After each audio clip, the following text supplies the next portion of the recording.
ഉണർത്തി വികസിപ്പിക്കേണ്ടത്. അപ്പൊ അതിനാണ് നമ്മൾ പൂജ നടത്തുന്നത്, ഭജനകൾ നടത്തുന്നത്, നാമം ജപിക്കുന്നത്, ക്ഷേത്ര ദർശനം നടത്തുന്നത് ഒക്കെ നടക്കുന്നു.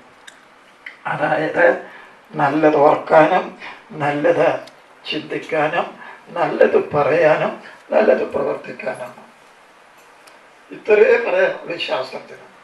അപ്പോൾ നല്ലത് ഓർക്കാൻ എന്താ വേണ്ടത് എന്നാണ്. നല്ലത് ഓർക്കാൻ എന്താ വേണ്ടത് എന്നിരിക്കുന്നത്, പഠിക്കുന്നതൊക്കെ കേൾക്കുന്നതൊക്കെ പ്രവർത്തിക്കുന്നതൊക്കെ നല്ലതായിരിക്കണം. എന്താ ഇനി നല്ലത്? അന്യർക്ക് ഉപകാരപ്രദമായിട്ടുള്ളതാണ് നല്ലത്.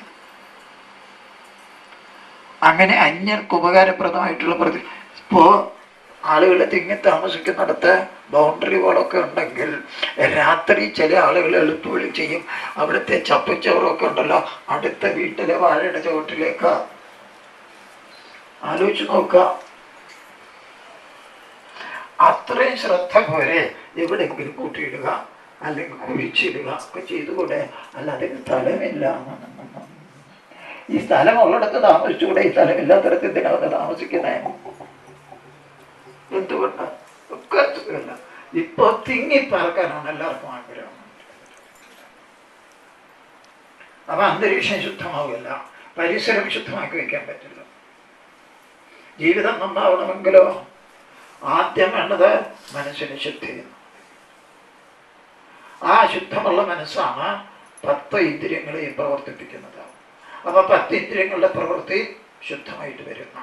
അപ്പൊ മനസ്സും 10 ഇന്ദ്രിയങ്ങളും ആണ് ശരീരത്തെ പ്രവർത്തിപ്പിക്കുന്നത്. അപ്പൊ ശരീരത്തിന്റെ പ്രവൃത്തി നന്നാവുന്നു. അപ്പൊ ഇതിനൊക്കെ എന്താ വേണ്ടത്? നിരന്തരമായ ഈശ്വര സ്മരണം, നിരന്തരമായ നാമജപം. അപ്പൊ ഒന്നും ചെയ്യാനില്ലല്ലോ എന്ന് വരുമ്പോൾ പത്രം എടുത്ത് വായിക്കുക. ആ ശ്രദ്ധയുണ്ടോ?